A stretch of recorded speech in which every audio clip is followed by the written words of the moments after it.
Hi guys! Je vous parle en direct d'un hôtel à Toronto. Je suis en fin de training pour devenir agent de bar. Ouais! Je suis assez énervée. C'était un 4 semaines assez intense. Le training dure 4 semaines et demie. Donc là, on est lundi, le 25 février. Demain, c'est l'examen final, le gros examen final. Ensuite, mercredi, on termine avec la graduation. Donc la graduation se fait ici à Toronto, en classe, sans nos familles, rien, parce qu'on habite toutes loin. Moi, j'habite banlieue de Montréal, donc ma famille, ils viendront pas ici, ils descendront pas à Toronto. Donc bref, c'est ça. Fait que mercredi soir, on retourne à Montréal. Et ensuite, la plupart du monde de notre classe, on est 16 et on est 12 sur 16 qui vont être basés à Vancouver. Donc, lundi prochain, j'ai mon billet pour Vancouver parce que le mardi, ils nous attendent à notre base à l'aéroport Vancouver. Donc, je reviens mercredi soir. J'ai jeudi, vendredi, samedi, dimanche pour déménager. Un appartement au complet, j'habite seule. Donc, bref, tout est organisé. J'ai passé ma dernière semaine à m'organiser de mon côté, ici, à distance, avec mon déménagement. C'est quelque chose. En plus de toute l'étude ici et tout, le training, c'est assez intense. C'est quelque chose. On m'en avait parlé, mais là, c'est vrai. Je le vis, puis c'est assez intense. C'est 6 jours semaine, donc du lundi au samedi. On a juste dimanche de congé. Puis dimanche, c'est pas vraiment congé. On étudie, on travaille, on a des trainings en ligne à faire, plein de devoirs à faire. Plein de devoirs. C'est des trainings, en fait, qui durent une demi-heure, 1 heure, plus toute l'étude, parce qu'on a des examens des fois à chaque jour, des fois 2 jours. On a des fois 3-4 examens dans la même semaine, donc on a toujours des examens, on étudie beaucoup. Donc c'est ça, fait que notre journée de congé finalement est pas vraiment congé. Ensuite, les horaires, en plus des horaires, on commence la première moitié de semaine, on fait de 8 à 18h, environ 17h, 18h30 des fois. Des fois, quand on est chanceux, on finit à 16h. Et le reste de la semaine, on finit à 2h du matin. Donc, c'est plus de 14h à 2h du matin. Donc, c'est pour ça qu'ils nous laissent le dimanche de congé pour se remettre du beat, là. Parce que le lendemain matin, on serait pas capable de se lever à 6h du matin. Donc, bref, voilà l'horaire du training. Donc, et là, chaque soir, imaginez quand on finit à 6h le soir, le temps que le shuttle nous amène à l'hôtel. On est à 10-15 minutes de route. On arrive ici, il est 18h30. Le temps du souper, on soupe, il est 19h, il est 7h le soir. On ouvre nos livres pour étudier à 7h30. On se couche à 10h, 10h30, on est brûlé, on se couche. Fait que, ouais, à chaque jour, c'est comme ça. On arrive, on soupe, on étudie un peu, on se couche. J'ai à peine eu le temps d'appeler ma mère dans le mois, je pense que je l'ai appelée 3 fois. Ensuite, je pensais que c'était ma roommate qui arrivait. Ensuite, oui, c'est ça, parce qu'ici, j'habite pas seule dans ma chambre. Il y a des compagnies aériennes qui sont seules, mais nous, on est jumelés, on est 2. Donc, mais j'ai tombé sur une perle. Moi, on est devenus amis. On déménage ensemble d'ailleurs à Vancouver. Donc, en fait, quand on est arrivé ici, le billet pour Toronto, c'était un dimanche, juste avant que la formation commençait le lundi. Donc, c'est le dimanche avant qu'on voyage à Toronto. Et on est arrivé en même temps, elle arrivait de Québec, l'aéroport de Québec. Fait que on est arrivé en même temps à l'hôtel. Moi, j'avais déjà rencontré des gens à Yule, à Montréal, parce que je les entendais parler de la formation. Fait que je me suis joint à eux. Hey, vous êtes-tu pour telle formation? Donc, êtes-vous pour la formation? Donc, oui. Fait que déjà là, j'avais rencontré 3-4 personnes de mon training. Fait que je me suis mis avec eux. On est arrivés ensemble ici à l'hôtel. Là, on a rencontré les gens avec qui, dont ma roommate. Puis aussitôt qu'on s'est regardé, juste le premier regard, ça fait « Oh mon Dieu! » Les deux, on était super énervés parce que on savait qu'on était un peu... on était le même style de personne. Donc, ça a tout de suite cliqué.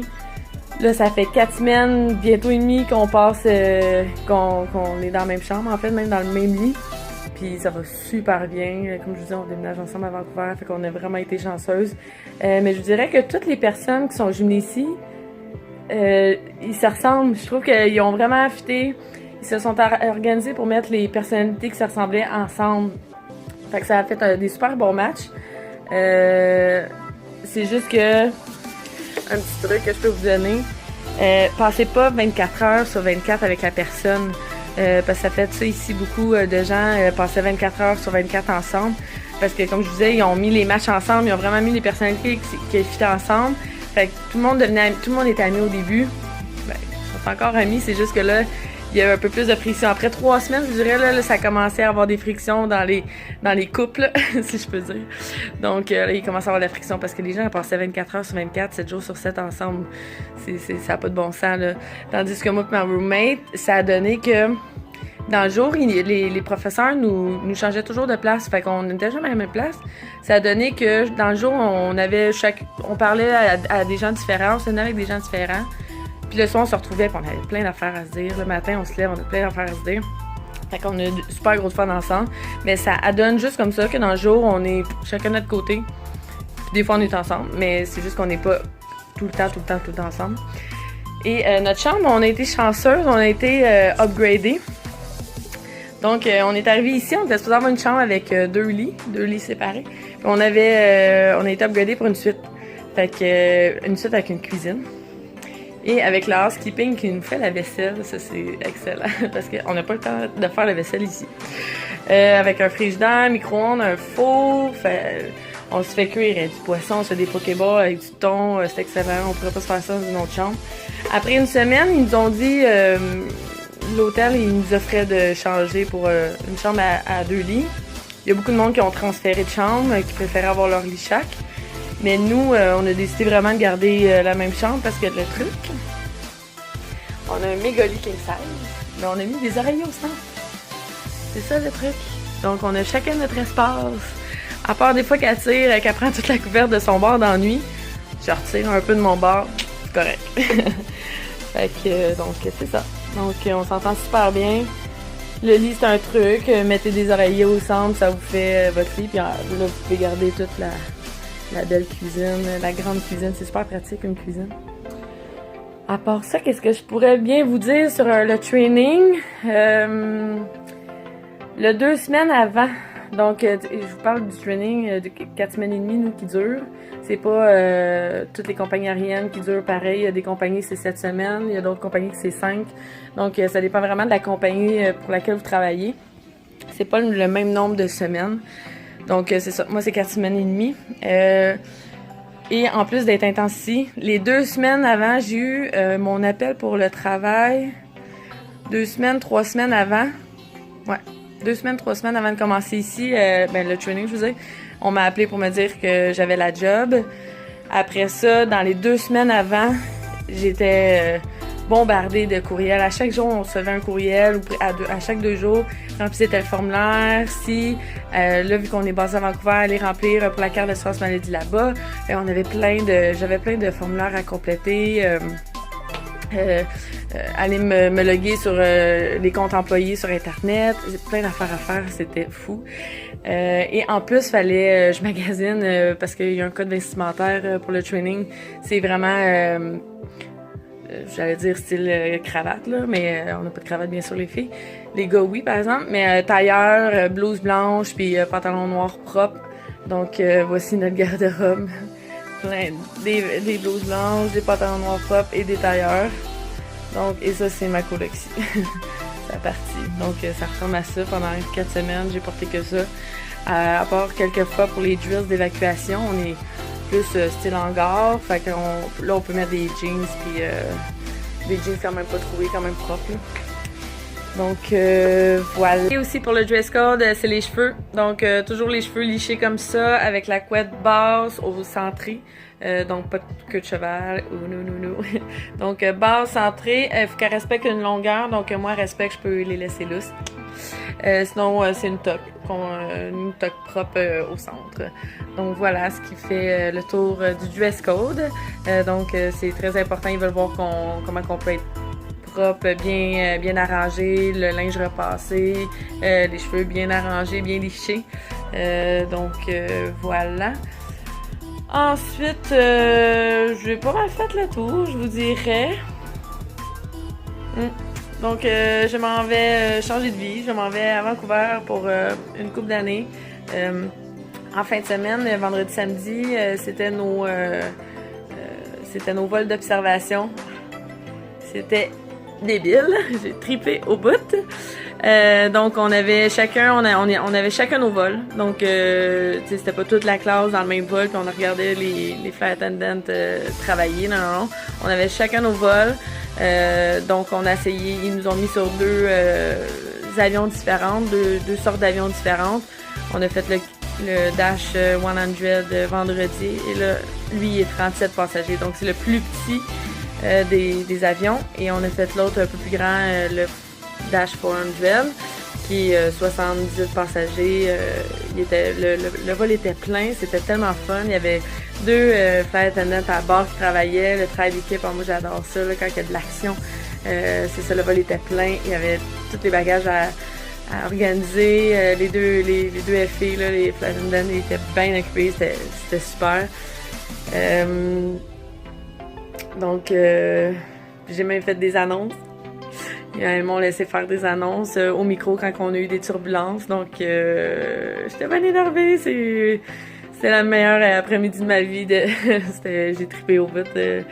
J'ai capoté bien raide. Donc c'est ça. Donc c'est ça, je leur demandais combien de temps qu'on peut être transféré à Montréal. Ils me disaient 3-4 ans dans cette compagnie-là. Donc là, c'est depuis dimanche. Depuis dimanche en fait. Hier, je me suis décidée à tout vendre mes meubles. Dans le fond, ça sert à rien d'entreposer mes affaires pour 3-4 ans. Je vais dépenser, je vais pouvoir me racheter du neuf avec le montant que je dépenserais pour l'entrepôt. Fait que j'ai décidé de tout vendre. Et ça a tout parti de même vendredi, excusez. Dimanche, j'ai tout vendu en une journée, en quelques heures. L'après-midi, j'ai mis ça à vendre. C'était vendu à l'heure du souper, c'était tout vendu. Donc, je suis bien contente. Finalement, mon déménagement va être plus petit qui était supposé de l'être. Donc, j'ai annulé mon entrepôt, mon camion, mon truck. Donc, voilà pour ça. Donc, je m'en vais vivre une nouvelle vie à Vancouver avec mes amis que je me suis fait ici. On déménage tous ensemble. On s'est trouvé quelque chose là-bas. Ils vous donnent des pages ici sur Facebook, des groupes privés de flight attendant pilotes, puis là, on se trouve des crash pads là-dessus. Puis ensuite, rendu là-bas, on va se trouver un vrai logement, ça va être plus facile d'être sur place. Donc, on va pouvoir aller les visiter et tout. Donc, voilà, je m'en vais à Vancouver. Je sais pas si vous avez déjà été à Vancouver, mais c'est le paradis, les montagnes, les rocheuses, l'océan de l'autre côté, la ville. Oh wow, il y en a des choses à faire là-bas, c'est fou. Fait que juste ça, je suis bien contente. Vancouver, c'était mon premier choix. Et ils nous le demandent dans l'entrevue, nos choix en ordre, laquelle qu'on préférait dans les bases. Entre Vancouver, Calgary, Toronto, Montréal, Halifax. Donc moi j'avais mis Vancouver number one, ça c'est sûr. Donc parce que je sais que Montréal, Montréal, tu peux jamais l'avoir en premier, là. Il faut avoir beaucoup d'ancienneté pour pouvoir aller à Montréal. Donc, mais c'est pas grave parce que Vancouver, on a les meilleures routes. Donc, on a vraiment des belles destinations. J'ai vraiment hâte de commencer. Donc, mardi prochain, lundi, je vais à Vancouver. Les avions, c'est sûr que c'est la compagnie aérienne qui paye. Donc, on va sur leur billet à eux.